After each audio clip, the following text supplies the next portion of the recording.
155페이지 보십시오. 155페이지는 사용 본문의 도입으로 인해서 사회적 변화가 일어나는 이런 현상들을 나타내고 있는데요. 대표적인 근대적인 가치가 바로 시계입니다. 시간이면 시간.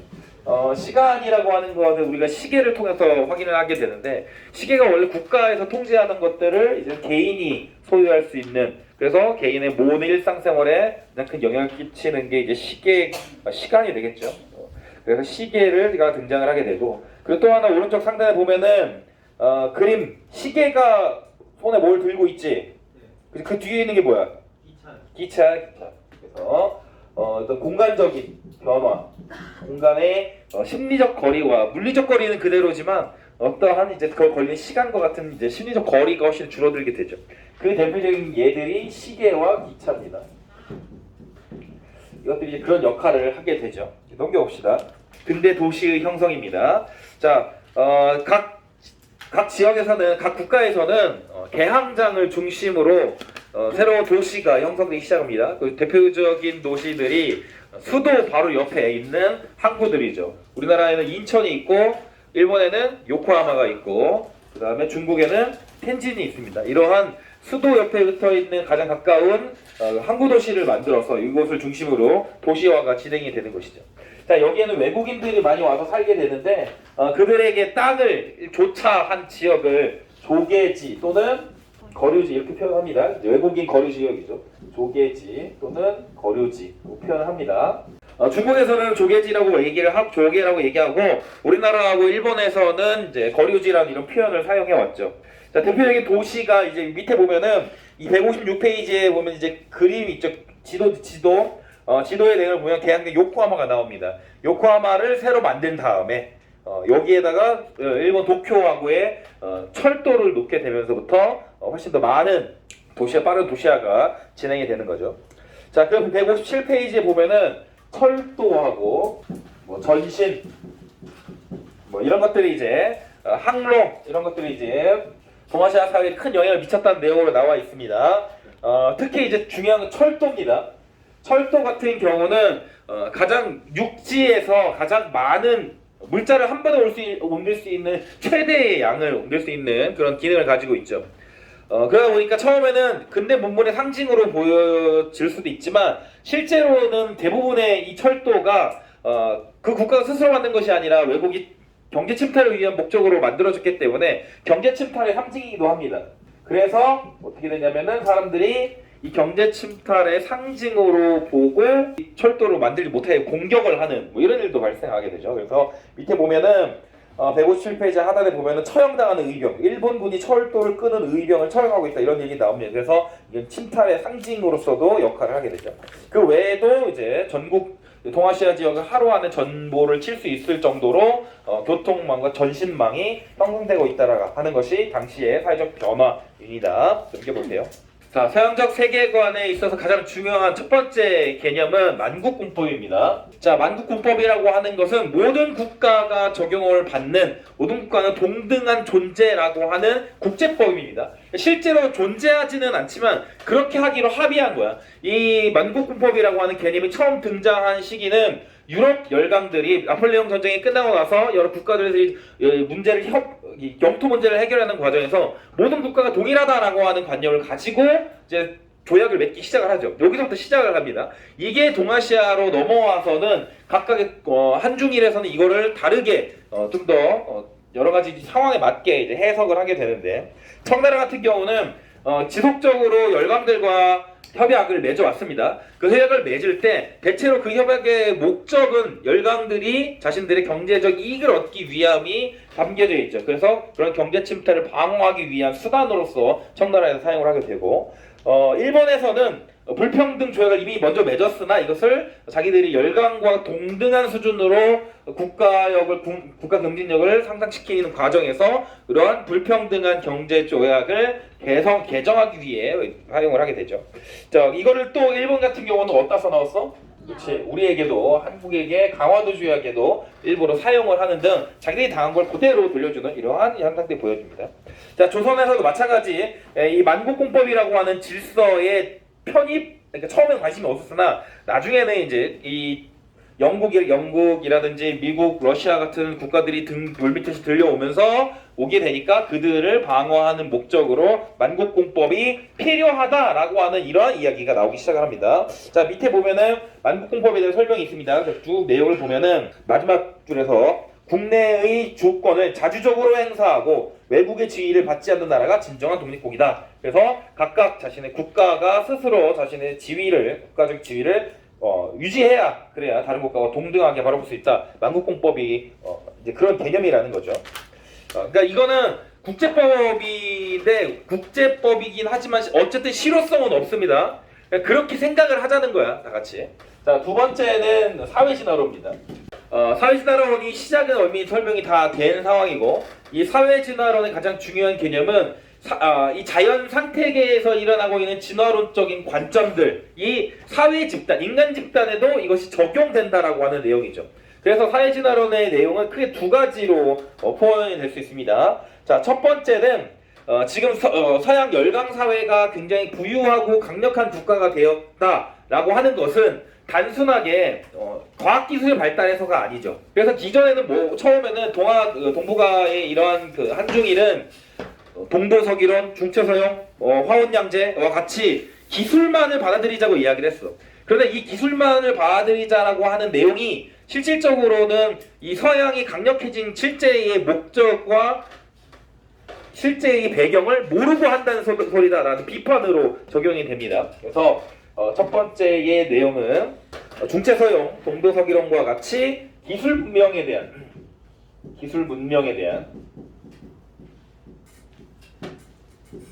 비판입니다. 수용 비판이야. 자, 동아시아 한중일이 서양의 기술만 받아들이면 걔네 따라갈 수 있어, 이렇게 생각했던 것이 문제가 그게 아니라 사회진화론의 관점에서는 그 사회의 어떠한 그 생태계적인 강함은 기술에서 나오는 것이 아니라 그들이 갖고 있는 문화라든지 그 외의 정신세계와도 밀접한 관계를 가지고 있다라고 하는 것이죠. 그래서 정치, 경제, 문화, 교육 등도 모반해서 대대적인 개혁이 필요하다. 변화, 적응이죠.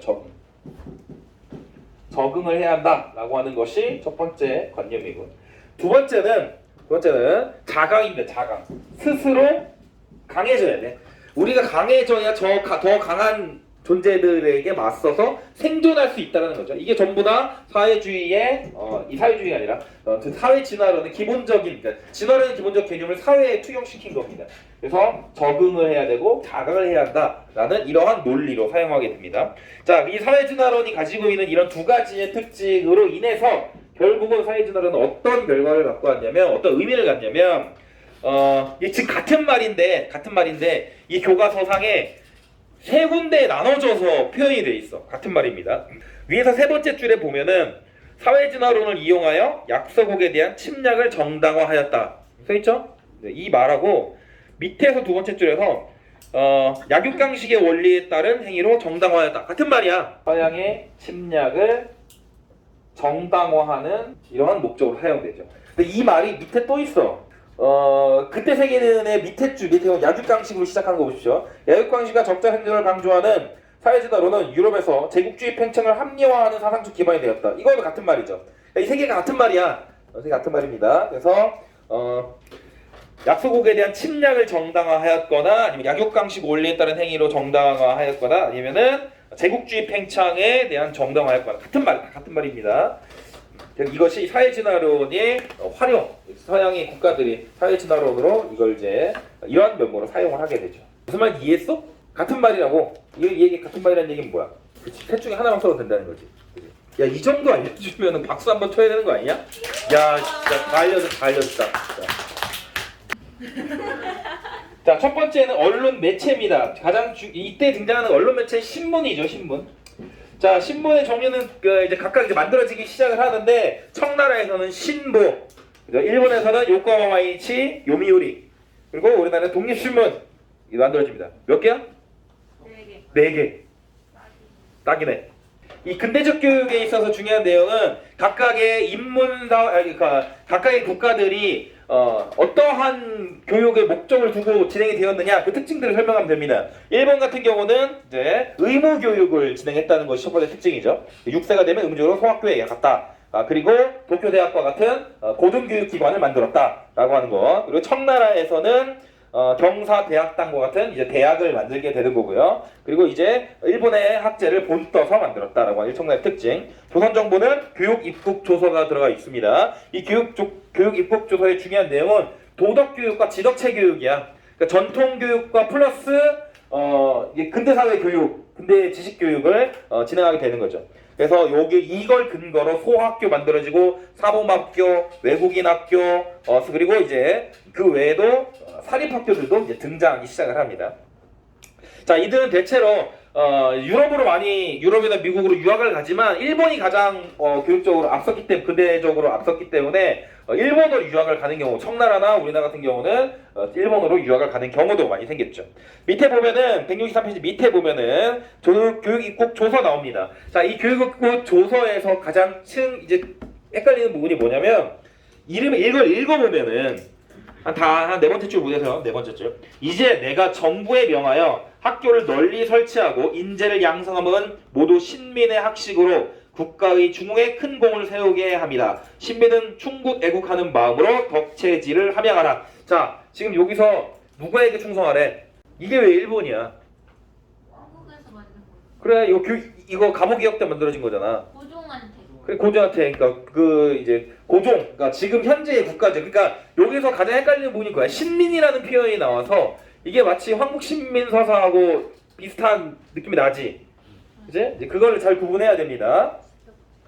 신민이란 표현이 나왔지만 이거는 교육입국 조서이기 때문에 감호개혁 때 만들어진 내용이죠. 이걸 기반으로 소학교, 사범학교, 외국어학교, 이런 것들이 만들어지게 된 겁니다.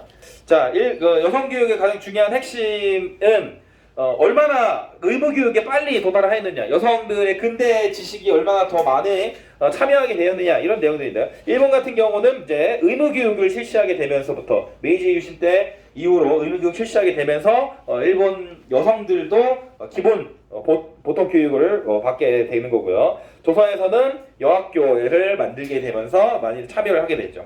특히 이제 조선 같은 경우는 밑에 나오는 것처럼 여학교 설치 통문이라는 게 있습니다. 여학교 설치 통문을 통해서 여성들을 위한 학교를 만들어야 된다 이거야. 이러한 이제 시설에 대한 투자 필요성을 이야기해야 되고요. 대한제국 때. 자, 그리고 이제 밑에 청나라 같은 경우는 밑에 보면은 이제 이 대표적인 인물로 추근이라는 인물이 있습니다. 이 추근은 대표적인 개화론자이면서 여성 운동가이기도 하죠. 그래서 항일 운동과 함께 근대 국가를 형성하기 위한 이러한 노력들에 적극적으로 참여하고 여성도 당연히 이러한 사회적 변화에 참여해야 한다는 이러한 여성 해방 운동들을 중요한 과제로서 수행을 하게 되죠.